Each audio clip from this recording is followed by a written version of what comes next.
ఓం హ్రీంకారాసనగర్భితా నలసికాం సౌహ క్లీం కళాం బిభ్రతీం సౌవర్ణాంబరధారిణీం వరసుధాధౌతాం త్రినేత్రోజ్వలాం వందే పుస్తకపాశమంకుశధరాం స్రగ్భూషితాముజ్వలాం త్వాం గౌరీం త్రిపురాం పరాత్ప్రకళాం శ్రీచక్రసంచారిణీం.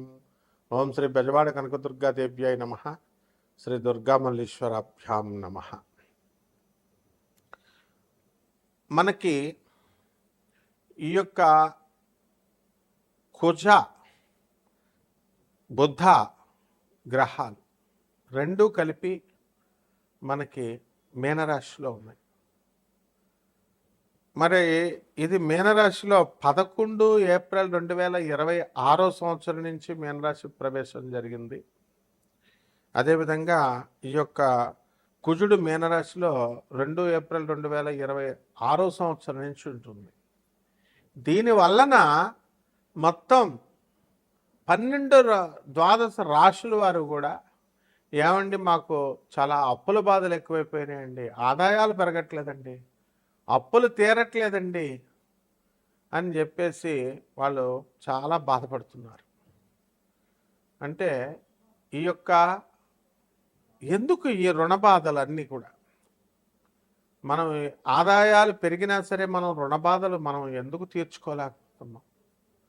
ఇదంతా కూడా ఒక విధి విధానంలో మనకి మన కర్మ అన్నమాట, పూర్వజన్మ కర్మ. అది మనం ఎవరికైతే బాకీలు ఉన్నామో అటువంటి వాళ్ళందరికీ కూడా మనం దాన్ని ఈరోజు కాకపోయినా రేపైనా సరే, రేపు కాకపోతే ఎల్లుండైనా సరే మొత్తం మీద తీర్చాల్సినటువంటి అవసరం మనకుంది. దీన్నే కర్మ సిద్ధాంతం అంటారు. ఆ కర్మే దేవుడు. కాబట్టి అప్పుల బాధలో ఉన్నటువంటి వాళ్ళు శీఘ్రగతినే మనం అప్పుల బాధ నుంచి పోవాలి అంటే ఏదో ఒక దైవ సంబంధమైనటువంటి ఉపాసన ఉండాలన్నమాట ప్రతి ఒక్కళ్ళకి కూడా. అది చాలామంది మనుషులు సాధారణంగా బాల్యంలో ఆటలతోనూ, కౌమారంలో అయిపోయిన యవ్వనంలో వీళ్ళందరూ కూడా స్త్రీలతోనూ సమయం వెచ్చించుకుంటారని జగద్గురు ఆదిశంకరాచార్యులు వారు చెప్తారు. అదే యవ్వనంలో పిల్లలు పెళ్ళిళ్ళు ఇవన్నీ కూడా పుట్టిన తర్వాత, పెళ్ళిళ్ళు అయిన తర్వాత వీళ్ళందరికీ కూడా మనకి ఒకటే అర్థమవుతుంది ఏంటంటే అప్పటి నుంచి బాధ్యతలు పెరుగుతాయి. మనకి సంపాదించాలి, పిల్లలు పెద్దవాళ్ళు అవుతారు, తల్లిదండ్రులు అంతా కూడా వృద్ధులు అవుతారు. ఇక సంపాదన కావాల్సిందే ఆ వయసు నుంచి. కాబట్టి ఆ వయసులో వచ్చినప్పుడు మనకి మన ప్రయత్నాలు అన్నీ కూడా మనం పెడుతున్నప్పటికీ కూడా మనకి పని జరగట్లేదు. ఏదో రకమైనటువంటి అడ్డంకులు మనకు వస్తున్నాయి. మనకి ఏమిటిది, ఎందువలన నేను ప్రయత్నించినా సరే నేను ఈ యొక్క నా ప్రయత్నాలు సఫలం అవ్వట్లేదు అనేటటువంటి డౌట్ చాలామందికి ఉంటుంది. మరి దీని నుంచి పరిష్కార మార్గం అనేటటువంటిది ఒకే ఒక్క సాధన. ఆ సాధనే మనం శీఘ్రంగా ఇచ్చేటటువంటిది. ఈశ్వరుడు యక్షరూపంలో చేసుకోవచ్చు, కృష్ణుడు, దత్తాత్రేయుడు, అమ్మవారు పార్వతీదేవి, దశమహావిద్యల్లో ఒకటైనటువంటి కమలాత్మిక అమ్మవారు, ఇలా దశమహావిద్యల ఉపాసన, వీటిల్లో ఇవన్నీ కూడా సంక్షిప్తంగా మనం ఏదో ఒకటి చేసుకుంటూ మనం ముందుకు వెళ్ళాలి. ఈ దైవ సహాయం వల్ల మనం చేసేటటువంటి ఈ పనుల నుంచి మనకి ఈ యొక్క గురువు యొక్క అనుగ్రహం, గురుమండల యొక్క అనుగ్రహం అనేటటువంటిది మనకు వస్తుంది. కాబట్టి మనకి శుక్రుడు ఈ యొక్క వృషభ రాశిలో 19 ఏప్రిల్ 2026 సంవత్సరం నుంచి మనకి ప్రవేశిస్తాడు. స్వక్షేత్ర గతుడు. కాబట్టి ఎవరినైతే మనం ప్రేమించామో అటువంటి వాళ్ళ యొక్క ప్రేమ మనకి దొరకడానికి అవకాశం ఉంటుంది. అలాగే ఎవరికైతే పెళ్ళిళ్ళు చేశామో అటువంటి వాళ్ళందరి కాపరాలు కూడా చక్కబడ్డానికి అవకాశాలు ఉంటాయి. అలాగే భార్యాభర్తలు పాపం కాపరాలు విడిపోయినటువంటి వాళ్ళు మళ్ళీ కలవాలని భార్యకైనా భర్తకైనా ఎవరికో ఒకళ్ళకు ఉంటుంది. అవతల వాళ్ళకి మనం మీరు ఎంతైనా చెప్పండి, ఆ యొక్క గ్రహం ప్రభావం వలన విననివ్వదు. వీళ్ళందరూ ఎప్పటి నుంచి వింటారంటే 19 ఏప్రిల్ 26వ సంవత్సరం నుంచి మనకి వినడం అనేటటువంటివి జరుగుతాయి. అదేవిధంగా ఈ యొక్క గురుడు మనకి 2/6/2026 సంవత్సరం నుంచి 31 అక్టోబర్ 2026 సంవత్సరం వరకు మనకి గురు మహాదశ ఈ యొక్క గురు సంచారం జరుగుతుంది. మరి ఈ గురు సంచారంలో గురు మహాదశలు జరిగేటటువంటి వాళ్ళు కూడా ఉంటారు. మరి వాళ్ళకందరూ కూడా న్యాయంగా వాళ్ళందరూ కూడా సంపాదన అనేటటువంటి ధర్మబద్ధంగా చేసుకుంటూ జీవనము పరువు ప్రతిష్టలతో ముందుకు వెళ్తారు. అలాగే శుక్రుడు కూడా స్వక్షేత్రగతుడై ఉన్నాడు కాబట్టి చక్కగా మీరందరికీ కూడా కోరుకున్న లాభాలు, విలాసాలు, వాహన సౌఖ్యాలు ఇవన్నీ కూడా మీకు రావడం జరుగుతుంది. ఇకపోతే రవి మనకి మేషరాశిలో 14 ఏప్రిల్ 2026 సంవత్సరం నుంచి ప్రవేశించాడు. కాబట్టి రవి యొక్క ఉచ్చస్థితి కారణంగా మీరు ప్రభుత్వంలో అనేకమైనటువంటి మార్పులను తీసుకొస్తారు.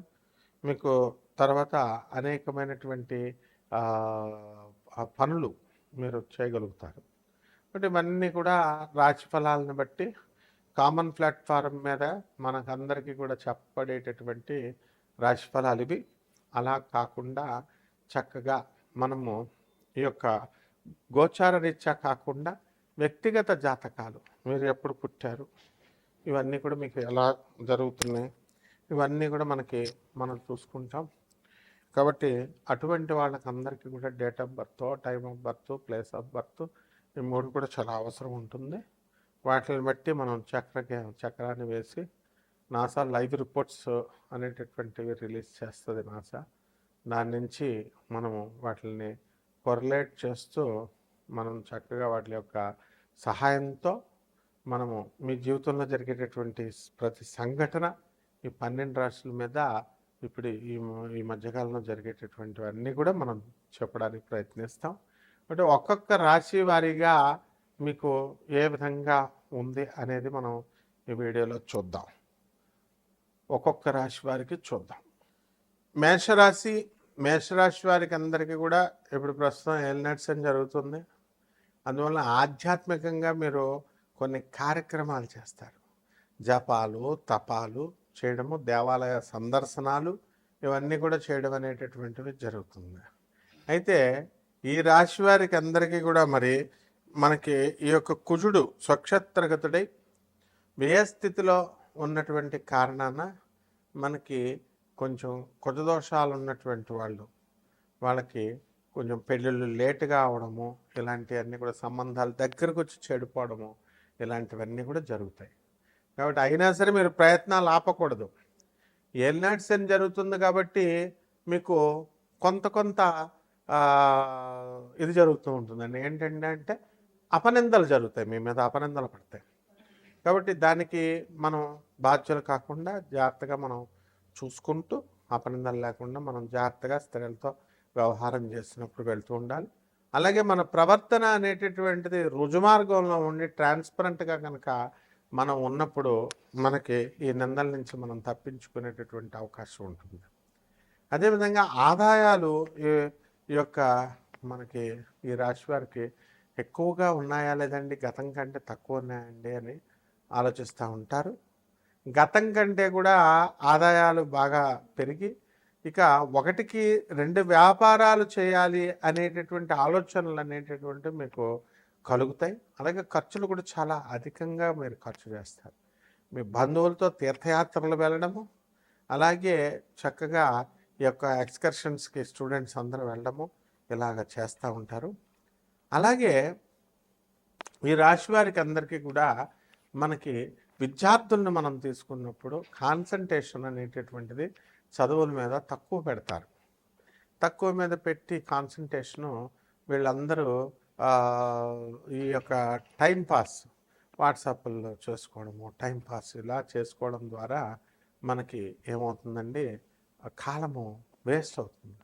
ఇక విద్యార్థులు సెటిల్ అవ్వాల్సినటువంటి సమయం దగ్గరికి వచ్చేసరికి ప్రతిదీ కూడా టెన్షన్ లాస్ట్ మూమెంట్కి వచ్చేస్తారు. ఇలాంటివన్నీ తప్పించుకోవాలంటే మనకి దైవ అనుగ్రహం కావాలి. ఒక యక్షిణి మంత్రమో, యక్షిణి తంత్రమో ఏదో ఒకటి మనం చేసుకోవాలి. ఏదో ఒక దేవతారాధన ఆ దేవత యొక్క దేవతల్ని ఆరాధించడం వల్ల మనకి ఈ యొక్క కష్టాలు అనేటటువంటివి కోల్పోతాం చక్కగా. అందువల్ల పరిహారాలు మనం ఏం చేసుకోవాలి, నవగ్రహాలను మనం ఆరాధించాలి. అందువలన మనకు ముఖ్యంగా ఈ యొక్క మేషరాశి వారికి అందరికీ కూడా ఏలినాటి శని జరుగుతుంది కాబట్టి ఎవరు చెప్పినా ఒకటే చెప్తారు, శని యొక్క జపం. కాబట్టి శని జపం చేయండి, శని స్తోత్రాలు చదవండి.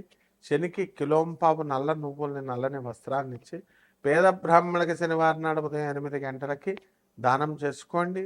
దశమహావిద్యల్లో ఒకటైనటువంటి మహాకాళి అమ్మవారి కానీ, ఆ కాళరాత్రి దుర్గాదేవి యొక్క అవతారాల్లో 7వ అవతారమైనటువంటి కాళరాత్రి యక్షిణీ స్వరూపంలో ఉంటుంది. మరి ఆ అమ్మవారి యొక్క మంత్ర జపాన్ని మీరు చేసుకోవడం ద్వారా మీకు అద్భుతమైనటువంటి ఫలితాలు మీకు లభిస్తాయి. శుభమస్తు.